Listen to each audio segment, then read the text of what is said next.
గజం భూమి 13,500 రూపాయలతో 151 గజాల భూమి 20 లక్షలు మాత్రమే. నమస్తే, welcome to Suman TV. Nandamuri Balakrishna తనయుడు మోక్షజ్ఞ సినీ రంగం ప్రవేశం ఎప్పుడు?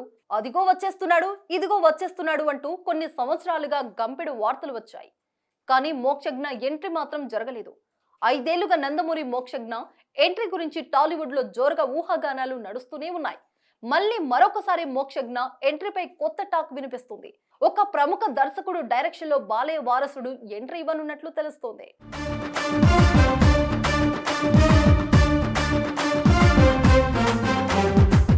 చిరంజీవి వారసుడిగా రామ్ చరణ్, నాగార్జున వారసులుగా నాగ చైతన్య, అఖిలతో పాటు సినీ బ్యాక్గ్రౌండ్ ఉన్నవారు కూడా తమ వారసులను రంగంలోకి దింపేశారు.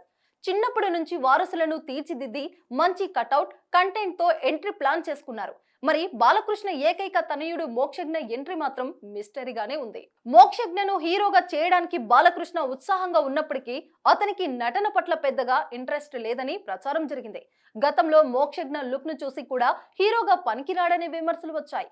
అయితే ఇప్పుడు మాత్రం మోక్షజ్ఞ మనసు మారిందని, సినిమాలు చేసే దిశగా కసరత్తు మొదలు పెట్టాడని అంటున్నారు. అతడు కూడా ప్రస్తుతం స్లిమ్ గా ఫిట్ గా కనిపిస్తున్నాడు.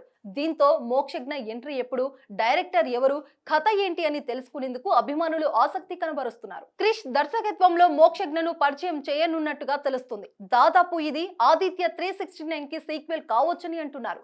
నిజానికి ఈ వార్తలు ఏడాది కిందటే వచ్చాయి. కానీ ఇప్పటికి చిత్రం పట్టాలెక్కలేదు. ఏపీ ఎన్నికల తర్వాత సినిమా ప్రారంభం కానుందని సమాచారం. ఈ ప్రచారంలో ఎంతవరకు వాస్తవము ఉందనేది చూడాలి. మరి టాలీవుడ్ లో బాలకృష్ణ అంటే ఓ బ్రాండ్. బాలయ్యకు ఏ హీరోకి లేని డిఫరెంట్ ఇమేజ్ ఉంది. ఆయన పవర్ఫుల్ డైలాగ్లకు థియేటర్లు దద్దరిల్లుతాయి.